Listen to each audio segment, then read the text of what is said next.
déchets, c'est pas bon pour l'environnement. Tiens, quel est l'impact sur la santé? Quel est l'impact sur la nature? Qu'est-ce qui se passe quand ça se dégrade? Aucune idée. Bah ça, on n'en sait rien, mais je connais quelqu'un qui s'y connaît un peu sur le sujet. Et je l'appelle. Ah, ça va? Salut. Tu vas venir finalement? Oui, mes parents me ont voulu. Ça fait longtemps que tu t'attends? Non, je sais, Manu. On y va?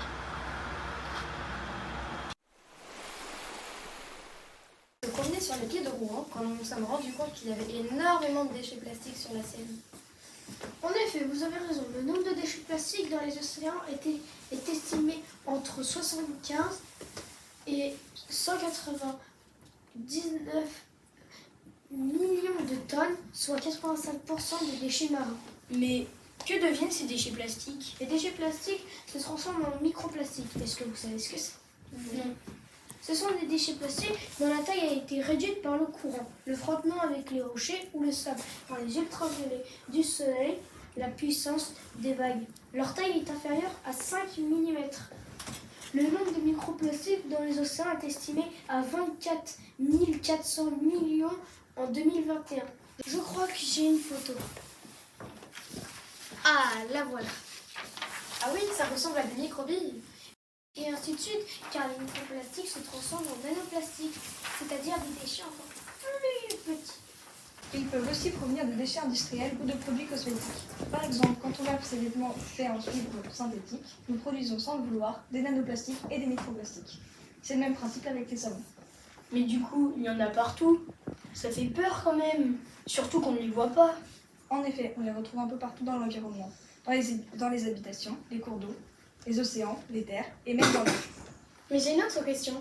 Si il y a des microplastiques et des nanoplastiques dans l'eau, les poissons peuvent en manger? Tu as tout à fait raison. Ils sont ingérés par les poissons, les mammifères marins et même par les oiseaux de mer.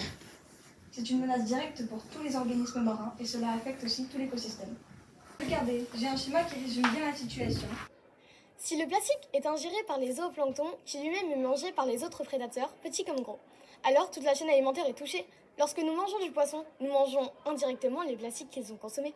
Mais si toute la chaîne alimentaire est touchée, nous aussi on est touchés alors.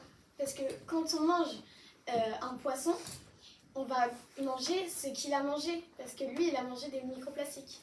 Et oui, tu as tout compris. Nous ingérons l'équivalent de 5 grammes par jour, soit l'équivalent d'une carte de crédit. Nous mangeons donc du plastique toxique pour notre santé, avec risque d'inflammation de l'intestin et perturbation du fonctionnement du système nerveux.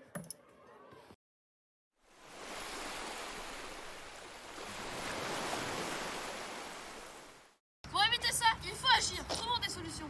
Oui, surtout que si on fait rien, d'ici 2050, on aura 750 millions de tonnes de plastique dans nos océans.